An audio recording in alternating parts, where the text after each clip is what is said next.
I'm Claudia Gould, and I'm the director of the museum, and I want to welcome you to tonight's, what I think looks like a BBC panel here with Esther de Costa Meyer and Claudia Nahson interviewing some of the Sassoon family and on Channel 3.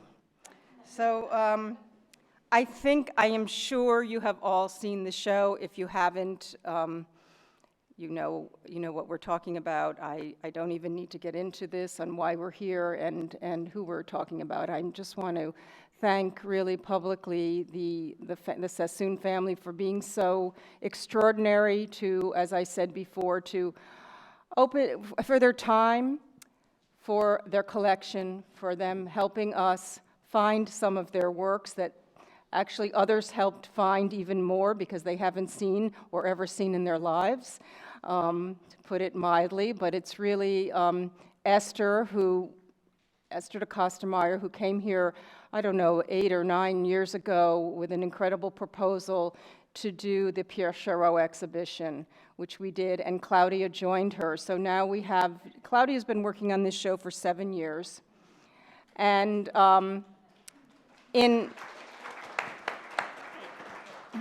And as I said the other night, if you know Claudia, this is just a normal time period for her.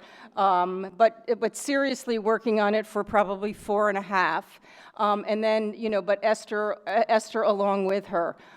I'm just delighted that all of you are here. And I think Claudia is going to introduce everyone. And, there's no further more to say. But thank you for coming.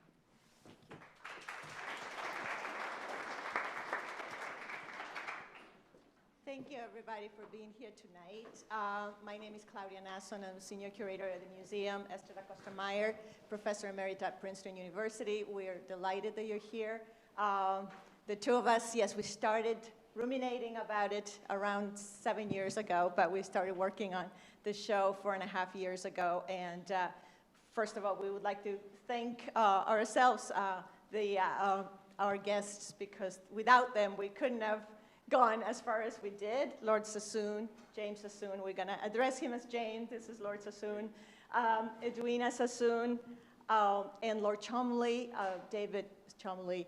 The three of them were instrumental. They opened their homes, their collections, shares family stories, help us fielding research queries that were constantly addressed to them, and introduce us to other people who were helpful to make this happen. So it's just, as I said, I think when we open on Tuesday, it takes a global village to do this kind of show, so we're very grateful. So we're going to start, this is a family show, so we're going to talk a little bit about the family, and we really fell in love with the subject because we can see the family through the lens of art, and it's an enormously rich story. So Esther and I have had a ball, and we don't know how we're going to do without each other after we finish this. So anyway, so we're going to start with you, James, since you are the one who descends from the first Sassoon who settled in England. And let me put a slide here. Okay, this is actually, we're covering 4 generations of Sassoons in the show, starting with the patriarch of the family on the right, David Sassoon, who left Baghdad for Mumbai, and a member of the 4th generation, Sybil Sassoon, who is Lord Cholmondeley's grandmother. So James, so here you see your ancestor, Sassoon David Sassoon, who is in this picture on your left. You have 3 of David Sassoon's 8 sons. He had a bounty of children, 8 sons and 6 daughters, and from 2 wives. So you see him here sitting down, and 2 of his eldest sons at left, still dressed in Baghdadi attire, while your ancestor, your great-great-grandfather, Sassoon David Sassoon at right, is getting ready to leave for England, therefore his Western attire. At right, you see Ashley Park, which is the Tudor dwelling, the Tudor home that Sassoon David Sassoon acquired when he got to England. So tell us a little bit about, going back to your ancestors, and I'm going to pause here, and I'm going to give you two beloved works that we have here, and tell us a little bit about them and about, what stories that you may have heard about. Thanks very much indeed, Claudia, and I think these two portraits kind of exemplify some of the journey which the family went on in a very rapid time. So the chap on the right, these are essentially two marriage portraits of a father and a daughter.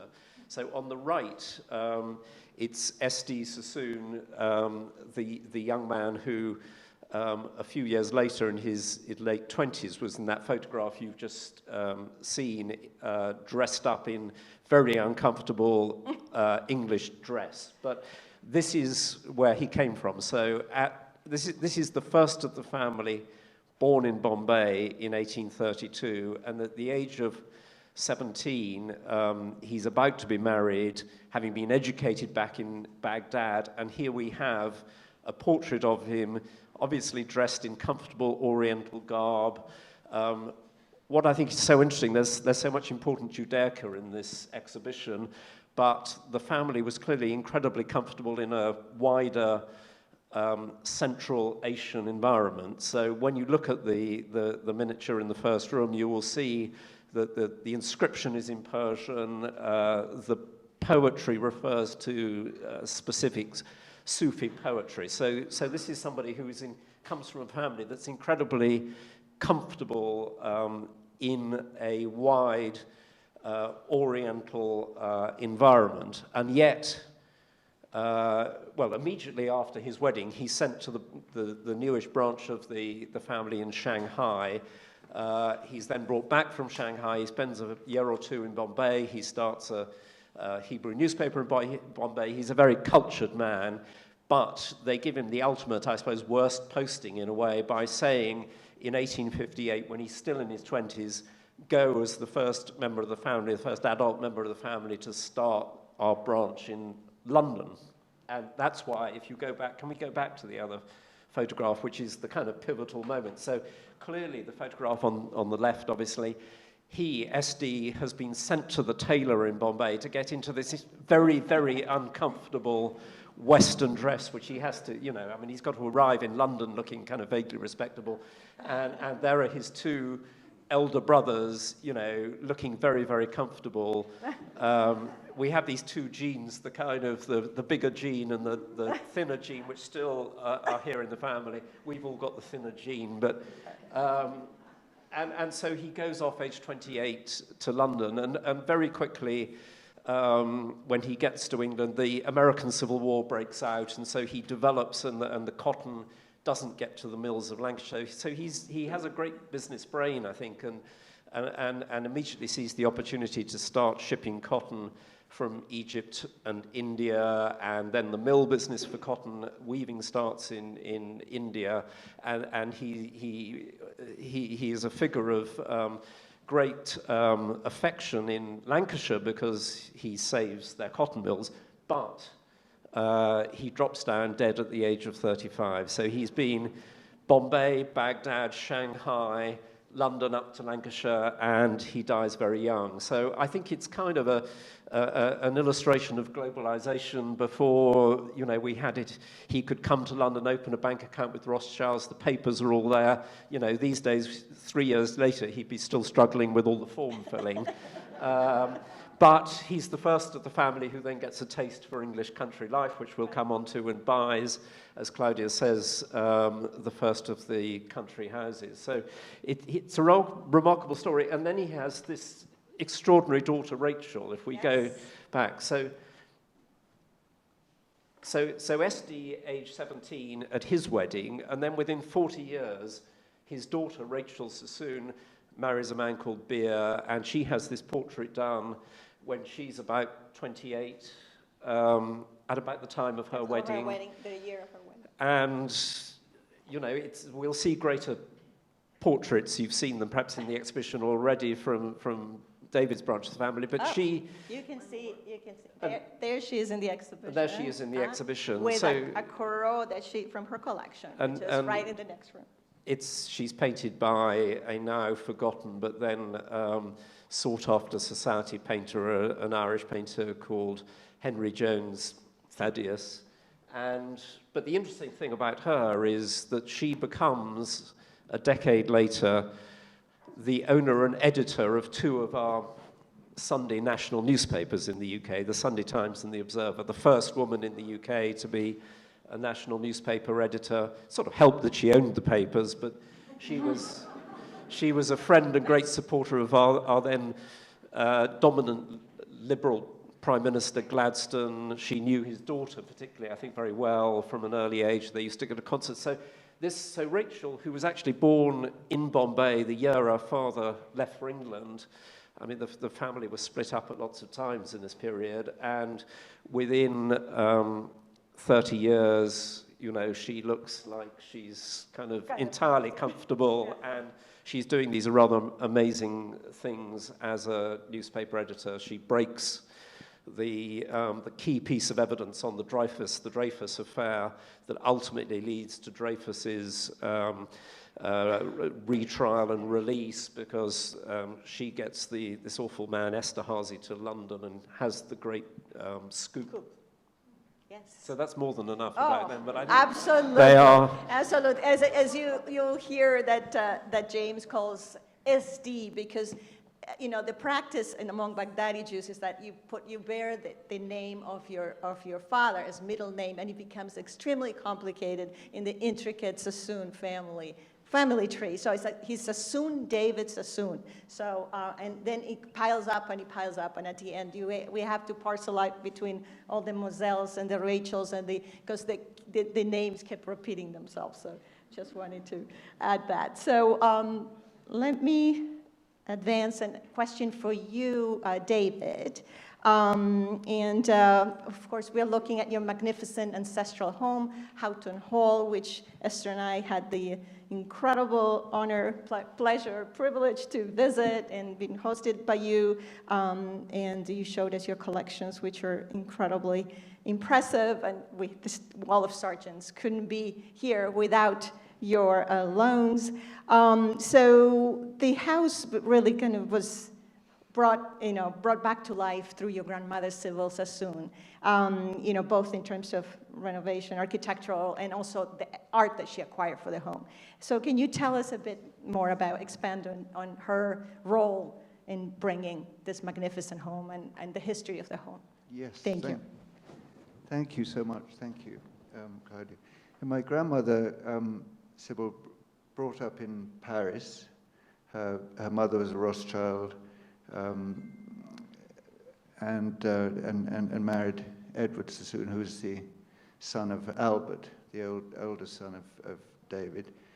But she really was brought up in the French, at this extraordinary house where her grandmother held a salon, artistic salon, musicians, Massenet, Delibes, Mallarmé, many great writers and politicians and others came. So she was brought up in this wonderful atmosphere, Parisian atmosphere, schooled at home with tutors.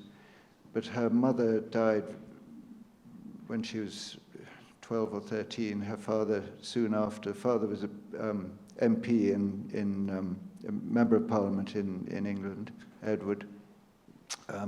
So she was orphaned really very young, and went to live in England, went to live with her aunt, Aunt Louisa, who is the wife of Arthur, one of David's sons. So she then had a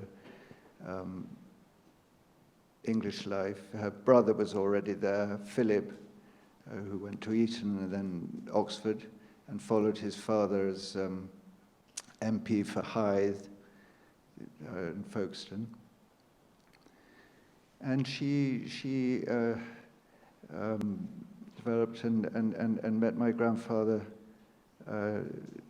Rock Chumley, who was back from India. He'd been in the army. He was ADC to the Viceroy in India, and really had lived away. He'd gone into the army underage for the South African War. He fought in the Boer War, and to India.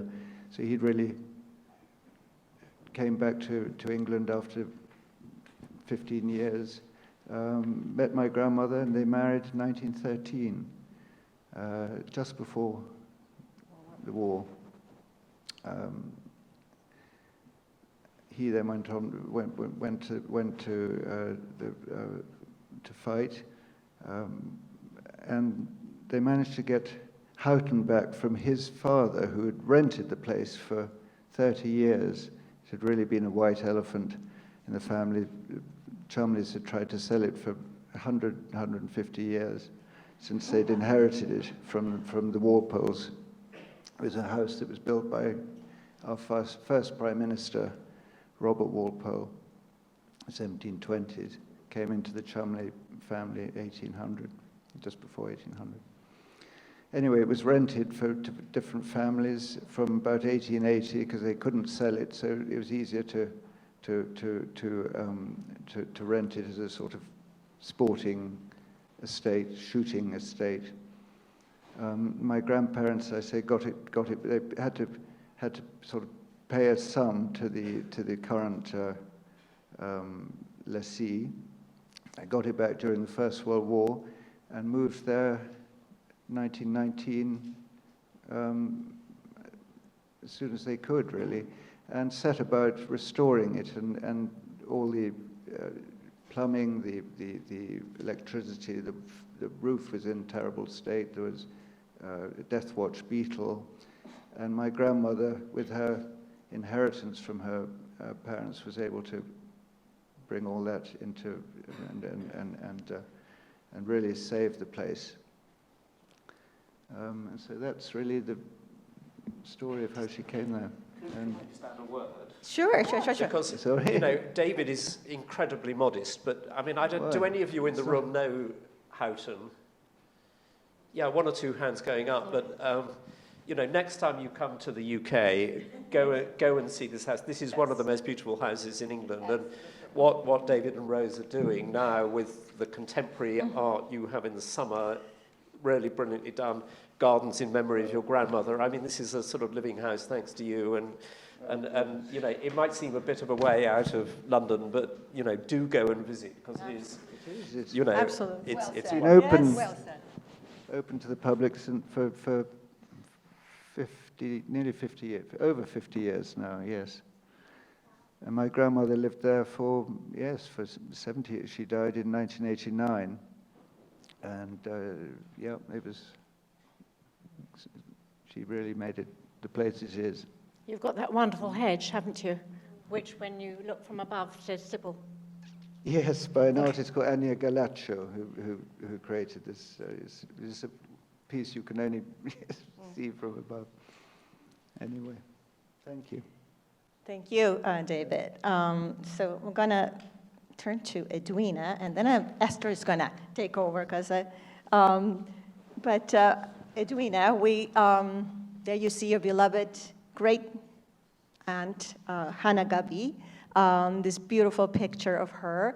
In the exhibition, Esther and I really wanted to shed light on the women in the family, many of whom had not been, brought forth in the literature and in the previous research, and we were very keen on that aspect. And as we say, the way it happened with our research, it was like we opened a little door, and all of a sudden a whole new, world, opened up for us, and we discovered many of these, incredibly remarkable women that were, philanthropic, they were involved in, that they were passionate about social justice, they were collectors and tastemakers, and Hannah Gabi was one of them. And so we see here the garniture, beautiful garniture from China that we have in the exhibition from, I think, here it is in the show in the last gallery.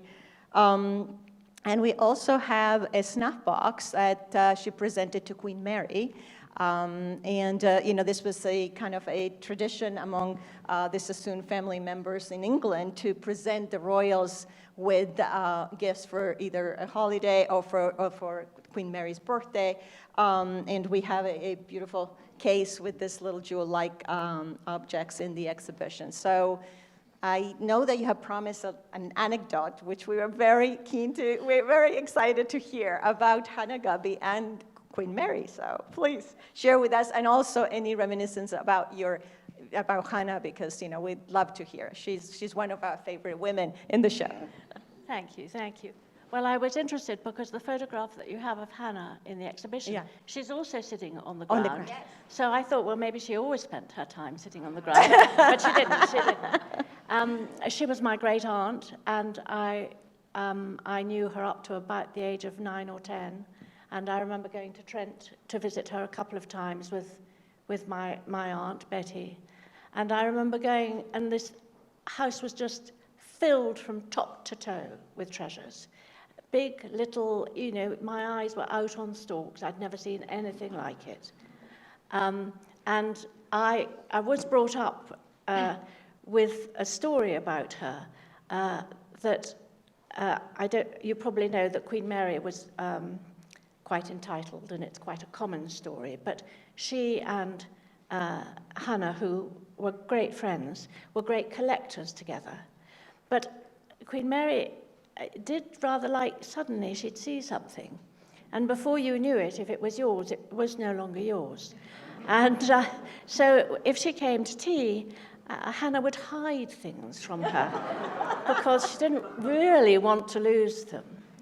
And I was always brought up, I was always told that she'd come to tea and there'd be 3 different cakes and sandwiches, of course, and she'd have one of the cakes, a slice of cake. She'd take the other 2 cakes home with her because clearly she didn't have a chef at home, and she'd want the recipe for all 3. So they always had to be different cakes. So, well, that was what I was told anyhow.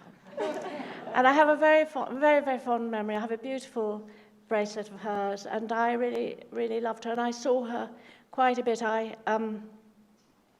have another very vivid memory of being in a lift with her at going up. I've been told I'm allowed to tell this story, so I'm going to just tell it as I remember it. We were going to have tea with Moselle, who I was called Aunt Moselle, but she wasn't really my aunt. And they were great friends, all of them. And we were up, when Moselle came over from Paris, she stayed at the Grosvenor House Hotel. And I must have been 5, 6 maybe. And we went up in the lift. There was Hannah and my grandmother Rachel and my aunt and myself. And we got stuck in the lift. And we got stuck for quite a long time. And after a bit, they started to giggle, and I was sort of this high, and they started to discuss how long we would be stuck in the lift, and what would happen if anybody needed to go to the bathroom. And, there were 4 corners, and there were 4 of us, and so it went on, and I sort of just was completely bemused. I'd never, this was way beyond anything I'd ever experienced. And then we went upstairs, and Moselle was there, rather impatiently waiting for us. Rather a petite, quite smart, I thought quite frightening person, and we had very formal tea, and so it went on. So, those are gossipy stories that one's brought up with. Not. She had, of course, a great collection of furniture, and when she moved into the Dower house, the smaller house at Trent, 2 of her beautiful Rococo mirrors wouldn't fit into the sitting room. So apparently I even saw the hole. She pushed a hole through the ceiling up into her bedroom. So the top of the mirrors were in the bedroom and the bottom below. And of course, you probably all know she left her collection to Clarendon, and there was this terrible fire in 2015, and much of it, not quite all of it, but much of it up in flames. Yes. And £1 million she left to Clarendon. Yes. She was one of the greatest collectors. John Pope Hennessy described her as a collector of genius. And Hannah went for the unique. Sometimes in the catalogs you see about Moselle, You see a Mademoiselle, you see, oh, a similar scent bottle was found in the collection of Mrs. Meyer Sassoon. In the case of Hannah, no such piece is known except for this one. She was one of a kind. Yeah, she had a terrific eye. Yes. And I mean, just to underline the point, if you haven't seen already, this great garniture of vases is in the last room, and that is one of the handful of pieces which the National Trust pulled out of Clarendon when it went up in flames, 5 years or so ago? 2015. 2015. Well, more now, yes. Gosh, 7 years. She 8 left years. over 500 works 450, to yes. the She had a National Of course, a fantastic- great hostess Yeah, as yeah. well, and she really helped my great uncle Philip Sassoon entertaining, and for example the peace conferences that were held at Port Lim with the French Prime Minister. Hannah was there, and my grandmother sometimes, but organising things behind the scenes. Well, She was a very formidable lady. And Philip left her Trent Park. Yes, and yes, Trent, really, yes, the exterior. but of course it was requisitioned during Yes. the war, so Yes. she moved out. Yes, Yeah. yes. And we have pieces of Hannah even at the Met. Do you? Really? Yes, a piece of furniture, yes. Their pieces, she was such a great collector. Her pieces are still sought after. The V&A has many pieces Yes, that yes, belonged yes. to Hannah. Yeah. And she was also, co-curated kind of the way like Esther and I did for this in shows with Philip, with your great uncle, Yeah. because he did like 10 exhibitions of art, and we have some of those works that were in those exhibitions. We're really, we're not talking about 20 works of art. We're talking about over 100 works and borrowing from royal collections and collections in private hands that people would not get to see otherwise. And they were really important landmark shows, some of them. Well, today it would be impossible to get all the Gainsboroughs that Philip and Hannah got. I mean, it would be the Louvre led Fragonard to a private show in Philip's house at Park Lane. It shows you the level of which these connoisseur Sassoons were held. And of course, Hannah helped curate most of those shows Yes. in London. The 10 Absolutely. shows between Yes. 1928 and 38. Yes. Groundbreaking shows, one on conversation pieces and 3 French reigns, the Age of Mahogany, etc. Yeah. Do you have the catalogues? Very hard What to kind come by of- the catalogues, actually. We've got 1 or 2, but you can't find them for love or money. There were 2 catalogs for each show because catalogs were being codified. So the mementos, the ones that you can still find today, is the one everybody finds with the illustrations. But they don't have the whole number. Yeah. For the first shows of Old English plate, there were over 800 pieces. I mean, it's an extraordinary event, curated by Hannah. All organised by Hannah. By Hannah and Philip. Yeah. Yes. Writing to every owner, Yeah. We're gonna move Yes. to Shanghai. Yes. And Esther, please. So James, this question is for you. So I first met you in Shanghai when I had taken my class with Victoria Sassoon, right there, Victoria. My daughter. Yes. One of my daughters. And you facilitated the opening of doors for a Sassoon house for us. And I am struck as an architectural historian of how many buildings of the Sassoon survive. Many of the commercial buildings and a few residences have gone, given the price of real estate in a city like Shanghai. But the great Art Deco buildings left by Victor Sassoon and some of the other parent firm have survived. And they have survived post-nationalist, the ardor. And they have survived not just because of their beauty, but because of their urban solution. The one on your left, the Metropole Hotel, you have 2 bookends framing an avenue. The city, as they know, would have been impoverished. You could only see one of them. But it's an extraordinary piece of urbanism. So I want you to tell us, you know that city so well. Tell us more about the heritage you have seen from your eyes over the years. Well, I'm going to throw this really back in a way to you, Esther, because you're the architectural historian, and you know this much better than me. But I think it is extraordinary, given how much in China of its past has been obliterated since 1949. That, as you say, so much of this Art Deco group of buildings, which I think is tremendously important. I mean, Bombay has the earlier period of the neo-Gothic and the sort of neo-Venetian, with some of our family's buildings in, which are all in the catalogue. But then the second period, and Hong Kong has a period of family building, but that's really all been pulled down. But in Shanghai, like in Mumbai and Bombay, this great group of buildings largely survives. And I think, I mean, first of all, they seem to have been built to a very high standard in the 20s and 30s, and so they're still very functional as buildings. And also, in a way, the benefit of them having been nationalized and remaining in a company under the ownership of the Shanghai government means that they have been protected. I mean, now there are beginning to be proper listing arrangements as we would understand them. But it is an extraordinary group of buildings, of which the one on the left, the one with the green roof was the Cathay Hotel, you know, one of the sort of great luxury hotels of the world, certainly in Asia.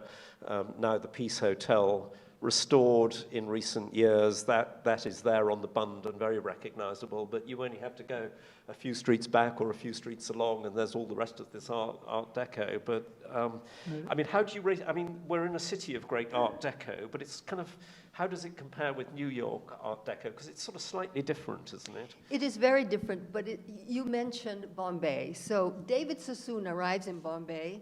He sees himself as the leader of the Baghdadi Jews, and he has to maneuver with the Raj. So all his buildings, including the synagogues, look very much like Anglican churches, not because he was enslaved. He was a brilliant man. David Sassoon was brilliant.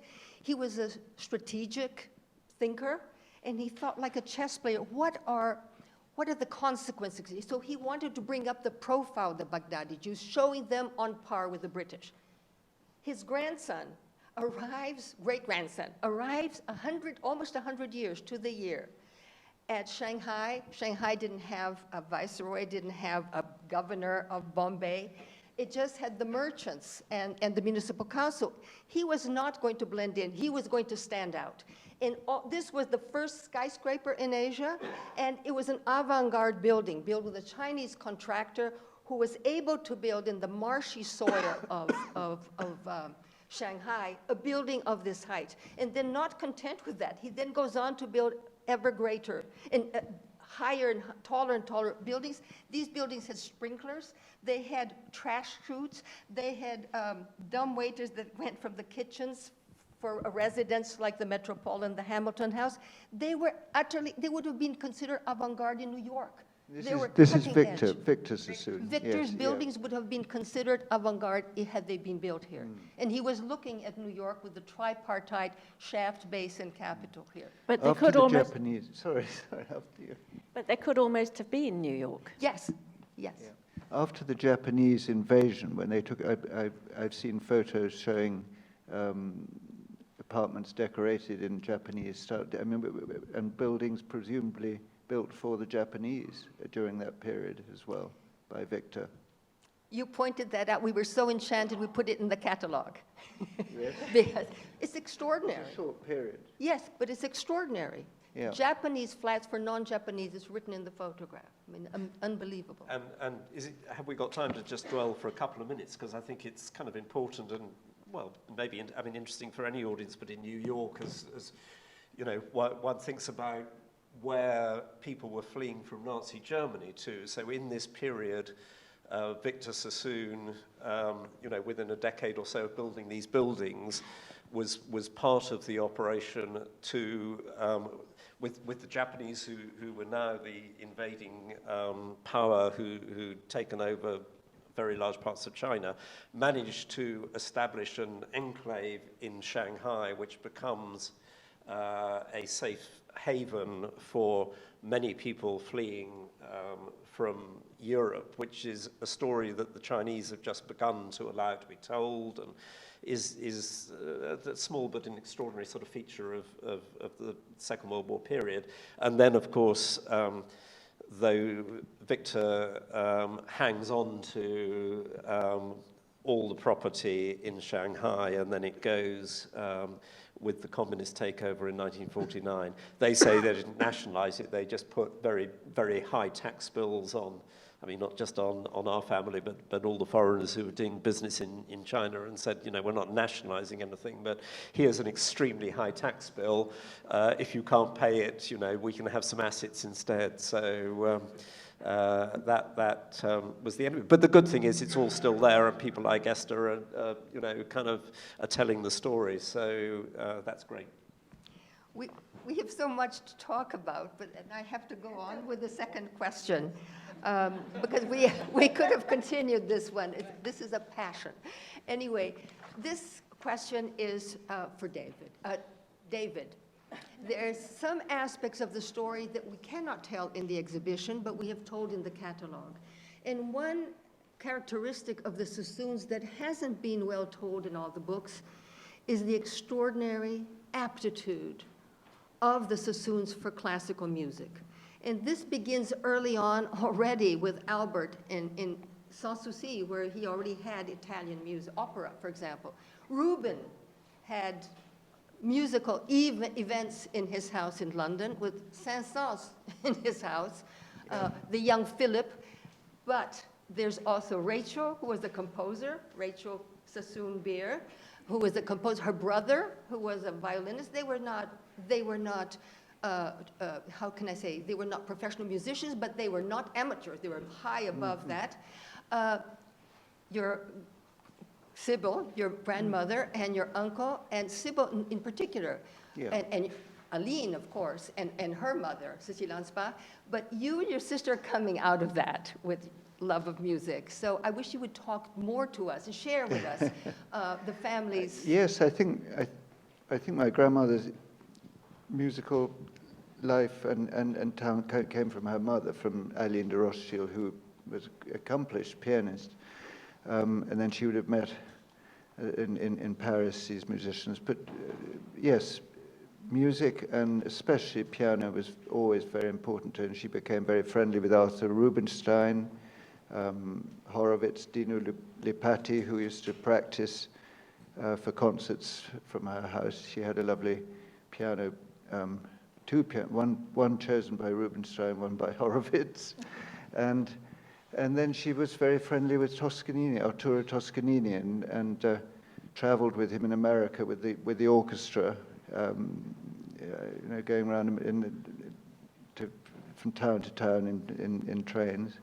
So she was very, yes, and knowledgeable, and so music was very important to her. And that, of course, with my sister and myself, that our love of music probably very much from my grandmother. Mm-hmm. Because this is a very important part, the Sassoons' patronage, art, architecture, but also music. That was very, very important. Yes, and painting of obviously artists. Of course. Yeah. Okay. Actually, there's another question for you, David. Your grandmother, Sybil, Yes. whom we see in both these pictures, in the picture at left, from left to right, we see John Singer Sargent, Philip Sassoon, your great uncle, your grandmother Sybil, and her husband Rock, and in the other picture we see Sybil, your grandmother, many years later with her husband, and you know, in their home in London, with a portrait that we have in the exhibition, a charcoal of Sybil from 1912. I mean, I particularly like the picture, you know, seeing the picture, how Sargent looks at her. Everyone is looking at the camera except for Sargent, who's looking at her. Yes. And I think that just tells, you know, I think that probably explains all the multitude of portraits of your grandmother that he did.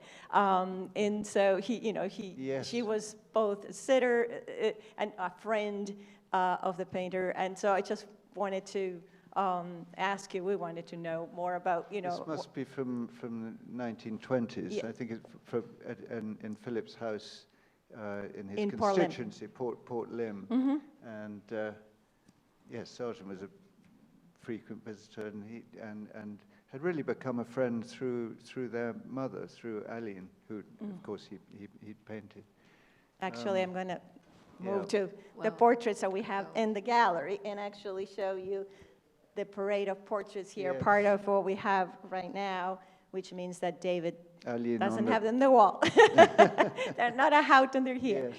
So The middle portrait was a wedding present from Sargent, 1913, to my grandmother. And she used to go to his studio in Tite Street, and he had a sort of dressing up box, and he found this bit of silk and draped it around her shoulders, and that's the. And but many sittings, she said she had to go many times, and they would play duets. He was quite a pianist as well. They'd play duets to sort of relax, and then wonderful meals would come up. He was quite an eater, quite a gourmet, and so that's. And that charcoal is the top one is from that time, The one of course, that as well. Yes, and the bottom is the bottom one is. I mean, she's only 16 there, I think. So that's the earliest image of her. that's the one that her Aunt Lou, that you're talking about, actually commissioned from Sargent. Well, I didn't know that. Yeah. Well, we learned that. Yes, So yes, so, I think yes. she looks very vulnerable there. I guess it Yes. was just right after her mother, Aline, had passed away. Yes. So we're particularly fond of that. And the that look. portrait on the right is 10 years later, and Sargent was very influenced by Spanish painters and Velázquez and earlier painters even. So he commissioned this dress from Worth. Yeah, I'm going to put that slide that you can Yes. see the portrait better. Which I found in the attic at Houghton. My grandmother had forgotten she still had it, the dress. So sometimes we've been able to exhibit that in shows. It's still in perfect condition. And, but that's 1923. He exhibited it at the Royal Academy show with another portrait of her by Charles Sims, and they were opposite each other. And there was yes. Can Are I you add still- something? Sorry. Yeah, please, go ahead. Are you still discovering things at Houghton and in the attic? There's not much left to discover now, but we live in hope. Yeah. Can we have Aline? Aline, it's Aline? right. Can Right I here. add something? I didn't know this, Claudia. Yeah. We're still doing research on the Sassoons. But one thing that curators are very moved about is when we bring things together that have been disunited for many, many years. But one thing that I just discovered is that you, in lending Aline, you are walking in the footsteps of your great uncle Philip. This portrait returns to New York after almost 100 years. Together, it was Sargent who created a museum in Grand Central Station. And the New York Times has 3 articles and the catalog. And the articles say, oh, Sir Philip Sassoon is lending the great portrait of his mother for the English-speaking Union. Then another Really? article. The great portrait of Aline has arrived. What date are you talking? Because this was 1907, the portrait. 1925, The- they the- were the in New York exhibition. at Grand Central Station, 10 paintings lent, and the only reason I know that is by accident. I found the catalog, Well, which that's I will that's pass on to you. extraordinary. I mean, That's these what- are things, we're still doing research, so we have, you're bringing things up that are That's jogging. amazing, because that's shortly before he died He died as well, in wasn't he? 1925. So it must have been Yeah. maybe after his Yeah. death, because they This did was a lot of before, shows. he was, yes, just before his death. And also what's interesting, that he was painting them in oil painting when he had really forgone oil painting for portraits. He had stopped, he was doing charcoal portraits mostly Yeah. after this time. And he continued, I mean, he did the My- portrait of your grandmother in the House of Worth, I think my- 1922, 1923 23, for yeah. Philip. And Yeah. so that kind of is a testament to how close he was to them in a certain way. I contacted Boston because they're showing these portraits with the dresses Yeah. in October. And I was saying, could we not track down that incredible Spanish jewel which my Right. grandmother's wearing? which Philip had, and he sold it apparently, but we don't know where it is. They don't know where it is, but it would be amazing. It was a Philip II, I think, Right. who'd given it to one of his family. All right. Can't see it. Oh, actually, there's a, Oh. do you want to tell this? I want to quote Nellie Benedict, Deputy Director for Education. Nellie, where are you? Somewhere around there. Somewhere in the back. Yesterday, she pointed out that only in the Jewish Museum in New York can you see a 12th century fragment from the Cairo Geniza here on your left, thank you, James, in front of a sergeant, only in the Jewish Museum. Thank you, Nellie. Oh, sergeants looking over the Hebrew manuscripts. It's just pretty amazing. Esther. James, Hong Kong. So Hong Kong, it's a great, you see, Claudia and I began this work. The lockdown happened. We managed to go to England to meet all of you, do the research. We managed to go to India. We could not return to Britain nor go to Hong Kong. And we wanted to go there to see the Kadoorie archives, now called the Hong Kong Heritage Project. Oh, and above all, I wanted to see the archives of Palmer and Turner, the firm that built most of the buildings of Victor Sassoon in Shanghai, and that firm, architectural firm, still exists and still going strong. But what is sad is that the Sassoons left an anthology of great buildings in the city, almost all gone. I could only find Ohelia and Pokfulam Road, which is in fact the Victor Sassoon Road. But you have much more experience in the city, so I wanted to ask you to tell us about what all your years and the time you've spent there, what you have learned about this heritage that no longer exists.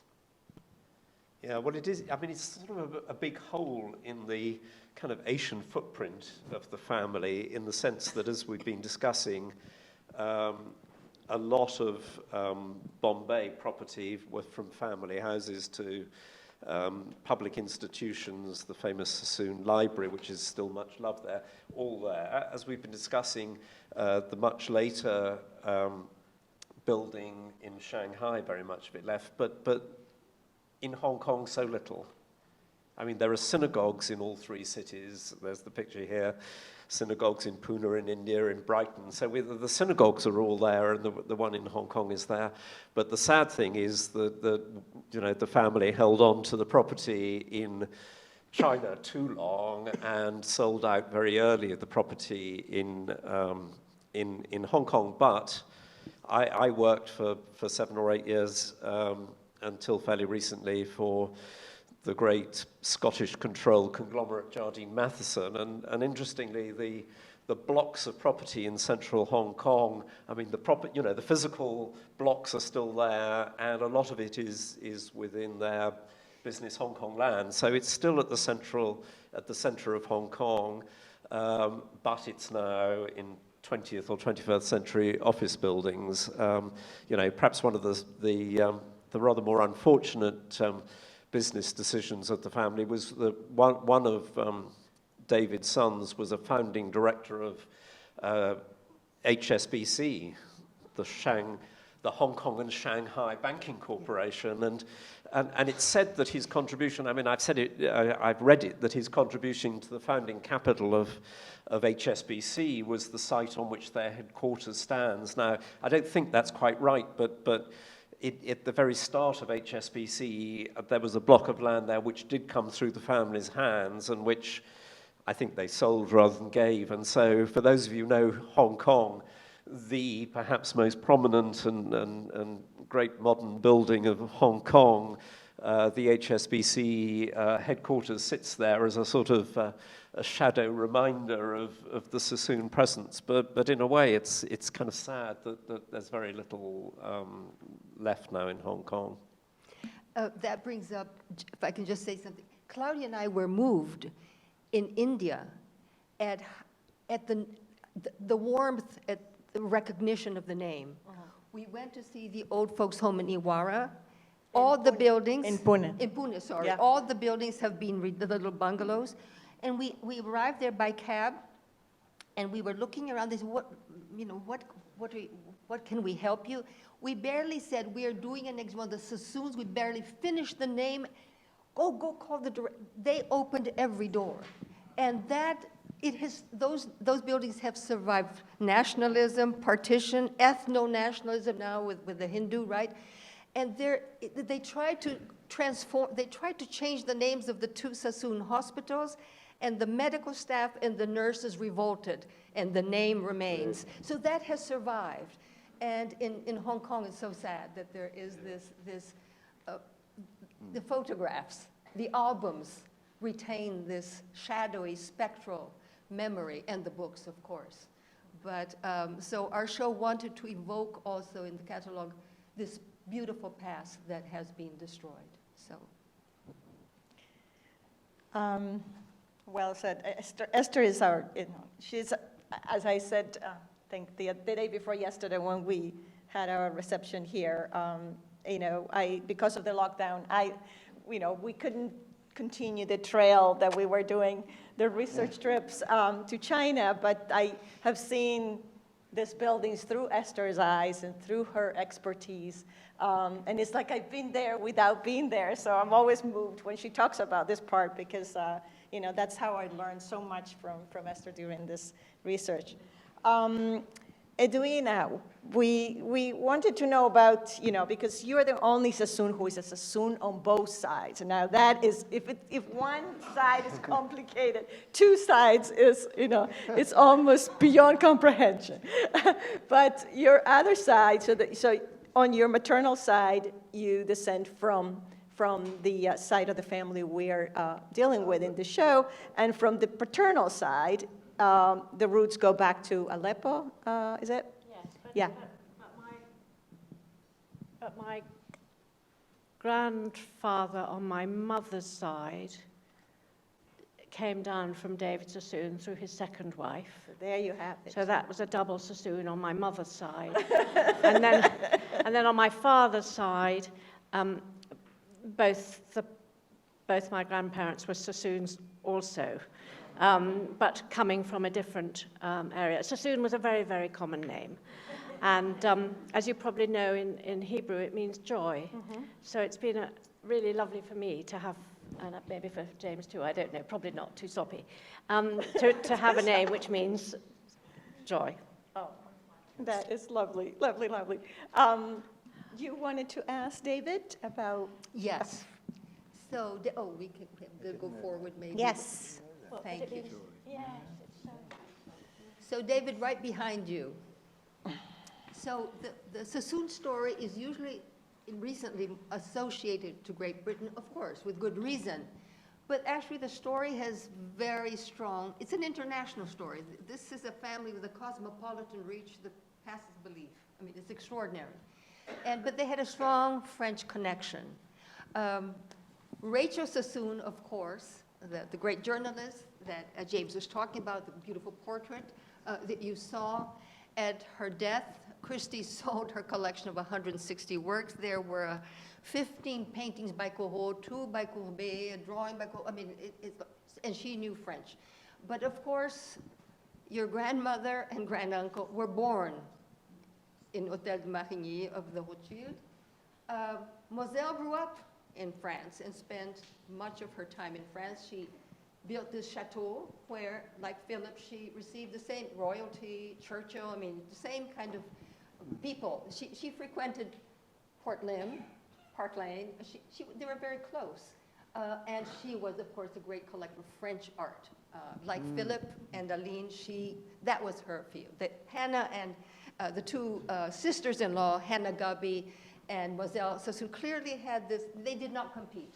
One collected French, the other written. But I want you to talk more about the French side of the family, which is important. It's important for Philip, it's important for Moselle, it's important for, of course, I know very little, I'm afraid, about Moselle. I didn't even know about the Chateau de Port-Barsois, so I'm not perhaps the right one.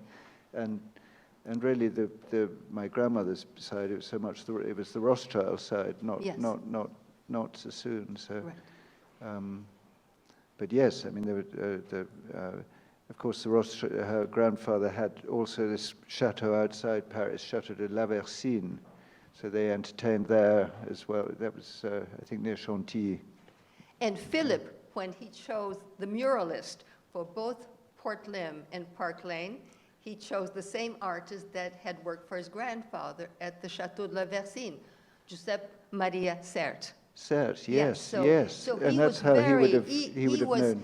They were going back time and time again to Paris, very proud, rightly so, of the cultural milieu of their grandparents, Cécile Anspach and the Baron Rothschild. I mean, that was, as you had alluded to the people who frequented their home, Renaud Dorin, Proust, I mean, it's an extraordinary legacy. And you see a little bit of it in these autograph books, with this fashion for asking a great writer or politician to draw something or a bon mot. And you see that in her mother's autograph book. I wish we could see, one could see all the pages. You could only show 1 or 2 pages. And my grandmother imitated that in hers. So it's fascinating. It's a whole world, that fin de siècle Parisian world of literature and music and everything else. Thank you, David. I think we have one more for Edwina, I have a question. Okay. And then we're wrapping up because I think we almost have. Edwina, to maneuver through all these many Davids, the many Moselles, the many Floras, the touchstone was the family tree. And we came to know the Sassoons through your family tree, and we wanted to evoke your sister Sybil, who began work, and to pay homage to your sister. And we want you to talk about that, because we became very moved looking at these stories, the deaths, the bar mitzvahs, the separations, then the reunions. It was a moving story, and it took us many, many years to get to know the family. But if we got to know them at all, and if we got all the connections right, we had a law that we could not write a single email to any of you. We couldn't write a single phrase without having the other check. Oh, no, it's the wrong Flora. Oh, it's the wrong David. And so that was the holy writ. So please talk to us about how that began, about your sister, and how that came about. It was of extraordinary importance to us, and we want to render homage to that. Thank you on her behalf. She'd be thrilled. I remember showing it to you both, and the exclamation, "Oh, there are women in this family tree!" The delight that you had. She spent a decade. This is the family tree just on my mother's side. And she tapped the whole world. It's almost unintelligible to me because it's been just very complicated. But she did do the most extraordinary work. And as a result of that, probably, I got a bit more involved in India than I might have done. We keep on finding tombs. We've found 5 different tombs in the past 6 years that we didn't know. My grandfather, my great-grandfather, all sorts of tombs that we just didn't know existed. And so we've just continued in a small way to do that. And we've lodged the copy. You have a copy here. Yes. There's a copy in the British Library, etc. So thank you. It was invaluable for our research. We put up the picture of you there with your sister when you were young in Talk Calcutta. to us about that. No, that's my sister. Yeah. No, that's not me. That's your 2 sisters. That's my 2 sisters, Sybil and Serena. Yeah. And Sybil, they were both brought up in India. Serena was born in India. I came quite a long time afterwards. But That was a Sybil was mistake. here. Sybil was there, exactly. A beautiful mistake. She's no. She's riding. Wonderful She's riding. picture. Yes, it's a wonderful picture. Yes. And that's the synagogue that you're... Yes, indeed, in Calcutta, yes. Yeah. The only way you can get to see the synagogue in Calcutta, well, that was the case, I don't know, when I went, was you had to go to the market and you had to find the baker, Nahum, and you had to show your credentials, and then he'd give you the tiniest little scrap of paper, and you'd take a cab through the traffic, and then you'd stand outside, it was all locked up, and then a Muslim, because quite often synagogues are looked after by Muslims in India would come.